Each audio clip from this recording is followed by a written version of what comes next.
Olá, paz e bem. Eu gostaria de falar um pouquinho com você sobre os graus de oração. Nessa série de vida interior, eu tenho a intenção de te fazer observar algumas coisas em relação à vida de oração que muitas vezes passa desapercebido ou é um conhecimento já adquirido, mas não colocado em prática. Os graus da vida de oração é um deles.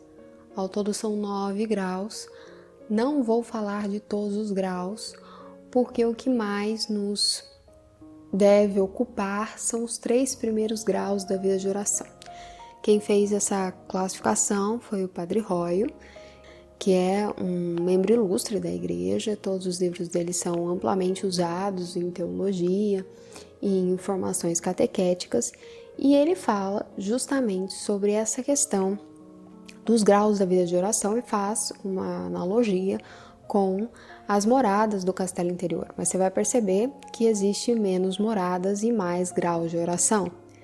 Então, de fato, da primeira para a segunda morada, existe 3 graus de oração que são mais amplamente desenvolvidos.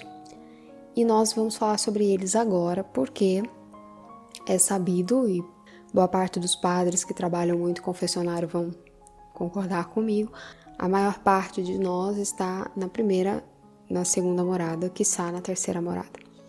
Então, boa parte do desenvolvimento da vida de oração acontece nos 3 primeiros níveis de oração: oração vocal, oração mental e oração afetiva.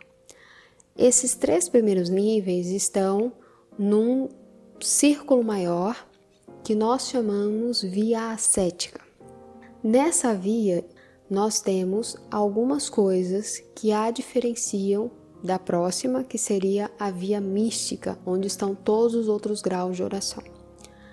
Primeiro, eu acredito, já venho falando da necessidade de melhorar esse entendimento sobre mística e sobre ascetismo, mas acredito que vou fazer um apanhado um pouco mais profundo neste podcast. A via ascética é a via em que você, de fato, tem a necessidade de abrir-se durante um período do dia para tomar a água da oração, para se expor à vida de oração. Veja, quem faz o esforço é você. Por isso que a via ascética ela é também chamada de via da purificação ou via purgativa. O que faz parte dessa via? O combate das tentações, o combate dos vícios, o combate das mazelas, o combate da preguiça, de tudo o que pode nos ater ao mundo e afastar da vida de oração. Os 3 primeiros níveis de oração, ele está ligado a um exemplo que Santa Teresa dá no Caminho da Perfeição, em que ela diz que a alma vai até o poço e ela pega a água do poço e ela tem que fazer o esforço para ir até o poço, tem que fazer o esforço para tirar a água do poço, e a água nem sempre dá para muito tempo, ela precisa voltar lá novamente, fazer todo o esforço de novo. Então, a via ascética é justamente esse período da vida espiritual em que é preciso haver um esforço para ir até o poço e tirar a água. Pode acontecer alguns momentos de consolação em que Deus dá sem muito esforço, alguma percepção da sua presença, pode acontecer, mas isso não é a via de regra. A via de regra é a alma esforçar-se para ir até lá e, vez ou outra, tomar os benefícios daquilo, até que, num dado momento, Deus, vendo o esforço da alma em combater e, apesar de si mesmo ir, ele faz correr um rio mais abundante perto da alma. Isso pode acontecer por muito tempo, pode acontecer por pouco tempo. Às vezes o rio da graça, dessa sensação da presença de Deus, some. Aí a alma precisa voltar e ir até o poço. Então a vida de oração, ela não é que ela tem uma fase ascética e depois ela tem uma fase mística. E aí você não precisa mais ter aquela sensação de esforçar-se e de buscar a Deus. Tem um vídeo aqui no canal falando sobre a nossa missão de sermos buscadores de Deus. embora ele seja um Deus que se revele, veja bem. Mas é essa a dinâmica da vida de oração. Precisa ter esse buscar do amado pela amada e da amada pelo amado, que é exatamente o que se mostra no Cântico dos Cânticos, por exemplo, o livro bíblico. Então nós precisamos ter essa ideia da vida de oração mais esclarecida. A purificação, a purgação, você demonstrar de fato a disposição, crescer na fé, na fidelidade, enfim, no apresentar-se diante de Deus. Então, esses graus que compõem a via purgativa são a oração vocal, a oração mental e a oração afetiva. A oração vocal da que a igreja ensina está muito ligado, obviamente, ao ensinamento do Pai Nosso por Jesus. Então, quando os discípulos pediram a ele, ensina-nos a rezar, ele ensinou uma oração vocal. Portanto, que até diz Padre Roio que uma alma que não gosta de oração vocal, acho que a oração vocal é coisa de gente ignorante, sob bom espírito não está, ele vai dizer. Porque foi a oração que o Senhor ensinou, foi o primeiro tipo de oração que ele ensinou. E também é o tipo de oração bíblica, de certa forma. Então, você vê as orações de Moisés, eram todas orações vocais, em que se faz um caminho mais ou menos como o do Pai Nosso. Se dá graças a Deus pela existência, pela criação, pelas bênçãos que Ele fez no mundo e nas nossas vidas, e depois se faz uma petição. Então, a oração vocal ela tem essa dinâmica de manifestar uma ação de graças e depois uma petição baseado na crença, na fé de quem Deus é. E ela tem muito a ver com uma disposição do corpo também em tomar parte nessa ação de graças e nessa petição. Junto dessa engrenagem de oração vocal, existem os devocionários que fazem parte disso, que também é muito combatido por diversas pessoas, como se fosse uma coisa, uma receita de bolo, e não é. Os devocionários, eles são muito importantes, uma vez que uma alma, quando ela não sabe por onde começar, é mais fácil começar por algo que a igreja mesmo orienta, que a igreja mesmo apresenta como formas de pedir o que realmente importa. Porque muitas vezes, e isso dá para ver nas nossas próprias vidas, nós usamos a oração como uma forma de petição e uma forma de alcançar coisas temporais. Dificilmente uma pessoa sem ter uma influência, uma educação na fé, começa a pedir coisas como virtude ou como algo que a faça pedir coisas eternas ou a salvação eterna. Às vezes esse tipo de petição passa longe das orações que nós fazemos. Então os devocionários eles ajudam a educar, que é um ponto muito importante. Por isso que, de certa forma, é um pouco equivocado a frase que se tornou um pouco comum, né? Deixe-se guiar pelo Espírito Santo. Veja bem, não é que o Espírito Santo não possa fazer isso, ele pode fazer o que ele bem entender. Acontece que não costuma ser o caminho que ele faz. Você há de concordar comigo que toda pessoa que conhece a forma como o Espírito Santo age sabe que é de muita má fé falar uma coisa como do tipo: eu não vou estudar porque o Espírito Santo vai me auxiliar na prova e vai me dar as respostas. Todo mundo sabe que isso não acontece, que o Espírito Santo ele está ali, ele poderia até te dar inteligência infusa, no entanto não é isso que ele faz. Ele lhe ajuda a lembrar-se e a fazer as ligações baseado naquilo que você estudou, naquilo que você escutou, naquilo que você conseguiu alcançar de conhecimento, e ele te dá luzes baseado naquilo que você mesmo correu atrás para conseguir. Isso se alastra por toda a vida espiritual. Na oração não é muito diferente. Muitas vezes ele age baseado naquilo que nós recebemos, tanto de doutrina quanto de ensinamento de como rezar, de como se apresentar. Além de ser muito frustrante para a alma, é muito frustrante para uma alma que não sabe rezar, que não tem ainda essa abertura, escutar, deixe-se guiar pelo Espírito Santo. Se ela percebe que ela não está sendo guiada, que ela não está andando, ela vai perceber que ela se frustra. Por quê? Tem alguma coisa errada comigo, tem alguma coisa que não está dando certo. E às vezes não é. É simplesmente porque não existe as setas no caminho. E ela fica num vácuo. Então é muita falta de caridade usar esse tipo de frase na prática, entende? Embora realmente ele possa fazer isso, mas na prática às vezes não acontece exatamente assim.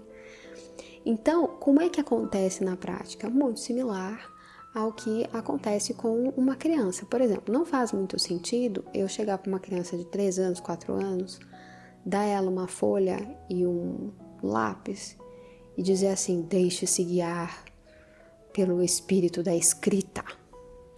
Não faz muito sentido, porque a criança tem 3 anos, ela não sabe escrever nenhuma letra A.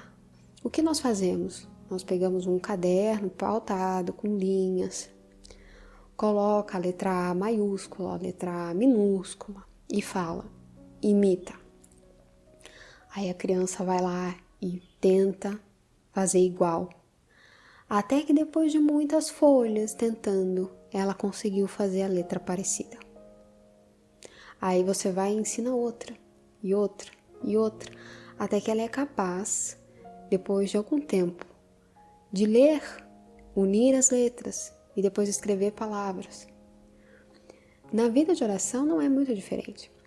O devocionário, ele é esse processo de aprendizado, em que a alma, ela vai se alimentando de orações, claro, já formadas, mas que tem petições, que tem ação de graças elevadas e que vai dar a ela um esboço daquilo que ela mesma tem que pedir e alcançar.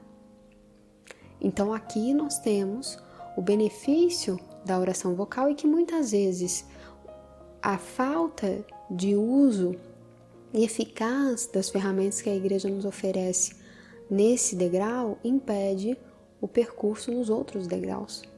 É claro que nós temos que almejar a oração mental, mas é importante usufruir primeiro dos aprendizados da oração vocal, como as Sagradas Escrituras nos ensinam e como a igreja nos ensina.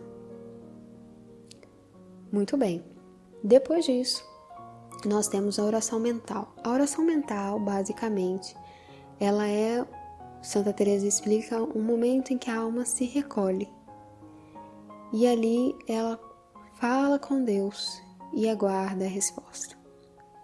A oração mental, ela não é uma oração de reflexão sobre problemas teológicos ou filosóficos, não é exatamente isso, embora a resposta sobre isso possa surgir em orações mentais, assim como em oração vocal também. Mas não é isso. O ponto principal da oração mental é o recolhimento que pode ser alcançado com o uso de algumas ferramentas. Então, Santa Teresa orienta coisas como leitura espiritual, pode ser das Sagradas Escrituras, pode ser de um livro, e a leitura ela deve ser pausada. Então, quando você chega num ponto em que aquilo realmente te fez perceber que é importante para você, que aquilo para você é um alimento. Eu costumo fazer o vínculo que a leitura espiritual é quando você para, você percebe, eu preciso disso, porque aquilo faz sentido e você percebe que a sua alma anseia por compreender aquilo ou por viver aquilo. Então ali é o momento de parar e fazer uma oração a respeito daquilo que você leu. Com o tempo, você não vai precisar mais da leitura espiritual, assim como com o tempo você irá precisar cada vez menos do devocionário. Ou não. Talvez você queira utilizar muito dessa arma, afinal nós temos muitos livros, então sempre temos muitas ferramentas para meditar a esse respeito. Pode ser também que você consiga fazer oração mental com o uso da contemplação.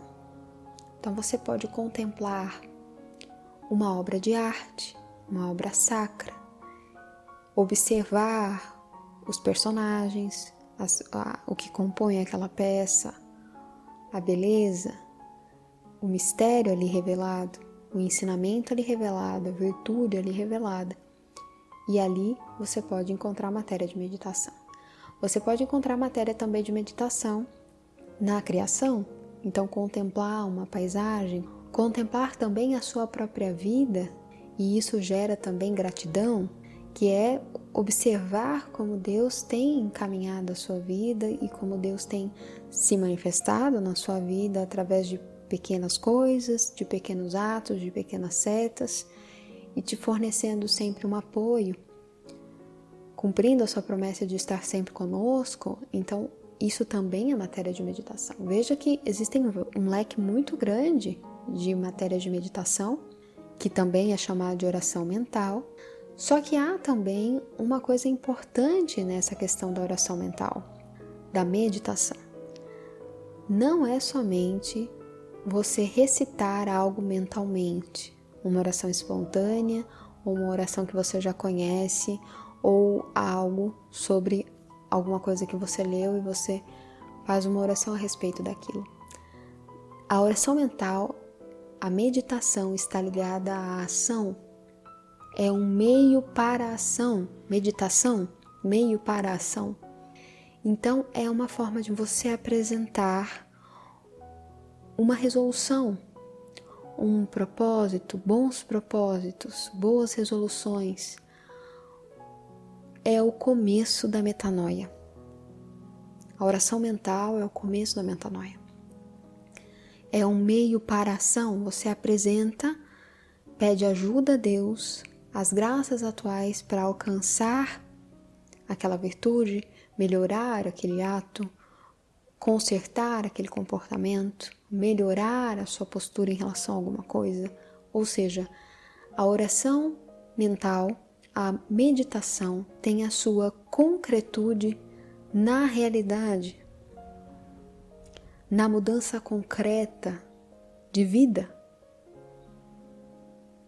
Uma oração mental, ela só é real quando tem uma mudança concreta na vida. E aqui nós estamos na via purgativa, veja bem. Por isso que é importante observar que na via purgativa, também chamada de via cética, também chamada de via de purificação, existe uma unidade da prática de oração com a prática da penitência. Então é preciso observar as coisas e encarar essa mudança de pensamento, a metanoia, unida a um abraçar do sacrifício, da abnegação, do dispor-se e expor-se, do estar disponível, do estar exposto à vontade de Deus. E por fim, nós temos a oração afetiva, que pouco tem a ver com oração sentimental. Mas a oração afetiva é, depois de tanto ir lá no poço, buscar água, da convivência com o Senhor, de ir lá e de se expor, se dispor e de ser uma alma disponível a Deus, a alma então encontra uma nova graça, que é a graça de alguns momentos do dia, mesmo fora dos horários de oração, o coração como que se eleva. É de fato a vivência do sursum corda, elevar os corações. O coração se eleva buscando a Deus. Isso é uma oração afetiva. Eu costumo chamar de oração da saudade. O coração sente saudade de Deus e vai, como que muito naturalmente. Veja que ainda não é o jorro da graça que existe na via mística, mas é um elevar-se do coração já numa nova regra de vida, em que ele sabe que ao se elevar ele irá encontrar o Senhor. Então é uma oração dos amantes, é uma oração de quem ama. E não tem muito a ver com palavras, não tem muito a ver com... tem mais a ver com o silêncio orante. A meditação também, depois de um certo tempo, também tem pouco a ver com palavras. Ela tem a ver com o silêncio orante, E eu acho que isso é um aprendizado importante da via purgativa, e sem ele é difícil compreender o espírito todo de devoção que permeia todas as práticas cristãs. Muitas vezes a gente acha baixo, acha que é de pouca importância o silêncio, mas o silêncio é de muita importância. O silêncio é onde nós conseguimos falar e escutar. Nele está fragmentos da voz de Deus. E eu percebo que existem muitas pessoas que atrelam a oração ao ato de falar propriamente dito. E também o é, não é? Mas o silêncio orante também é uma forma de falar. Santa Faustina falava isso. No silêncio também existe uma expressão. Esses são os 3 graus da vida de oração, da via ascética, e que se estende pela via mística. E mística não é essa ideia de que Deus irá revelar-se, tem luz e portentos, não é bem isso. A via mística, na sua maior parte, está na conformidade com os pensamentos de Cristo e numa vivência em unicidade, no silêncio de Deus, na sua manifestação no silêncio, na sua manifestação nas pequenas coisas e não necessariamente em grandes manifestações. Espero ter sido feliz em expressar esse ponto de vida de oração. É muito difícil falar sobre vida de oração porque é algo que se vive, não necessariamente que se estuda. E isso é que eu gostaria que você compreendesse. Compreenda, você pode assistir todos os vídeos, você pode escutar todos os podcasts, você pode ler todos os livros de oração, meditação e tudo mais. Mas se você não estabelecer um plano de vida, um espaço do seu dia para se expor, para se dispor e principalmente se deixar penetrar pela oração. Eu não sei se eu consigo me fazer compreender, mas a oração é algo que você recebeu a graça de Deus e você se torna capaz de orar. A oração é algo que você expressa o seu desejo de Deus para Deus e Deus te responde de volta e isso te transforma e você responde de volta com voz, atos e transformação. A oração é uma transfiguração. Eu espero que eu tenha sido feliz em lhe explicar, mas talvez você precise se expor, se dispor a isso. Paz e bem, até a próxima, tchau, tchau.